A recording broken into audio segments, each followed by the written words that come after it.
25 फरवरी 2025 को जियो न्यूज की खबर के मुताबिक मतरूका वक्फ अमलाक बोर्ड ने लाहौर, कराची, फैसलाबाद जोन के 18 डेवलपमेंट प्रोजेक्ट्स की मंजूरी दे दी। इस मंसूबा के तहत मुंदरज अमलाक की आराइश की जाएगी।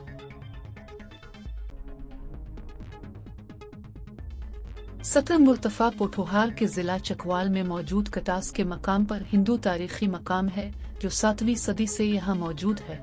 इसका नाम कटास राज कला है, जिसमें बहुत से मंदिर मौजूद हैं।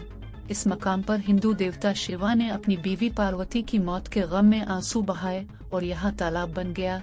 इस तालाब के पानी का मसला करीबी फैक्ट्री के साथ चल रहा है।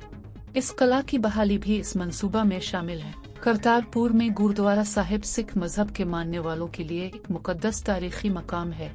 यहाँ सिख मजहब के बानी बाबा गुरु नानक मुकीम हुए और लोगों को तालीमात दे और जिंदगी के आखिरी अयाम यहीं गुजारे और 22 सितंबर 1539 को यहीं वफात पाए। इस मकाम की ताज़ियन भी मंसूबा का हिस्सा है। ननकाना साहिब सिख मजहब के बानी बाबा गुरु नानक का जाय पैदाइश है। यहाँ 25 एकड़ पर मुहित कम्युनिटी सेंटर तामीर करने का मंसूबा मंजूर किया। साधु मेला सिंध के शहर सखर में अक्टूबर के महीने में मुनक्किद होता। यहाँ हिंदू यात्रियों की बड़ी तादाद शिरकत करती है। इसकी भी बहाली इस मंसूबा का हिस्सा है। लाहौर में मौजूद अग्रवाल आश्रम भी तारीखी हिंदू मकाम है। इसके लिए भी तरक्याती मंसूबा बनाया गया है। हिंदू मजहब की कदीमी इबादतगाह हनलाज माता मंदिर तज़ीन और आराइश तरक्याती काम करवाने का फैसला किया गया। मेंबरान बोर्ड ने ज़ेर कब्जा ट्रस्ट प्रॉपर्टी जल्द अज जल्द वागुजार करवाने पर जोर दिया।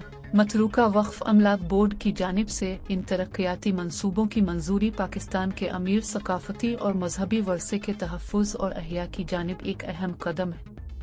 कटास राज कला, करतारपुर में गुरुद्वारा साहिब और ननकाना साहिब जैसे तारीखी मकामात की बहाली से ये इक़दाम न सिर्फ इन खजानों की हिफाजत करता है बल्कि बैन अल मज़ाहिब तफ़हीम और एहतराम को भी फ़रोग़ देता है।